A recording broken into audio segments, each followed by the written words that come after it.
In a garage in 1976, two people, Steve Wozniak and Steve Jobs, were developing something that would, unknown to them, change the world.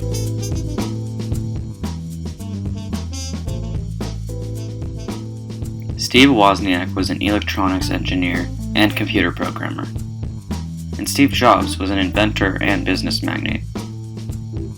These two would later develop the Apple I. It was Apple's first computer. It only required a monitor, a keyboard, and a power supply, and it was the first all-in-one computer. If we want to know why the Apple I was so important to the personal computer industry, we have to start at the beginning. Look at the earliest computers in 1943. Now look at computers 30 years later in 1973. They're more polished and certainly more powerful, but at the end of the day, they're still hulking machines only used by professionals. Comparing the two, you can see that there is no difference. Now look at the Apple I, a simple, powerful, and popular machine with the then small personal computing community. 30 years after the release of the Apple I, no longer were computers held together by code, duct tape, and wood. That trend died with the Apple I, and used by professionals only. Now they were considerably more powerful, had graphic user interfaces, were used to play video games, were used to teach in classrooms, and had access to the most powerful tool in the world, the internet. But how did this happen? Well, as previously mentioned, back in 1976, when the Apple I was first released, the personal computing industry was a small market, a hobby.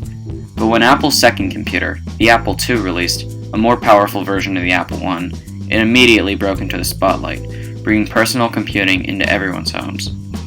As the Apple II caused this spike in popularity, other computer companies copied Apple's design philosophy. Computers like Franklin's Ace 1000 and the Laser 128 were famous for being Apple clones. Later, computers like the Commodore 64 also followed Apple's design, with a simple all-in-one computer on the bottom and a monitor on the top. The Apple I had shaken up the industry, making a new standard for personal computers and allowing innovation in the industry to accelerate rapidly. Today, innovation in personal computers is accelerating faster still. In modern day, we now have pocket-sized supercomputers with studio-level cameras and all-day battery life. We also have computers that are 300 million times more powerful than those in 1976. The Apple I not only caused the personal computer industry to become more consumer-friendly and accelerate innovation related to personal computers, but it also paved the way for computers to become a part of everyday life. So the next time you see something related to technology, whether it be your phone or your laptop, just remember that behind it all were two genius minds and a simple yet effective computer.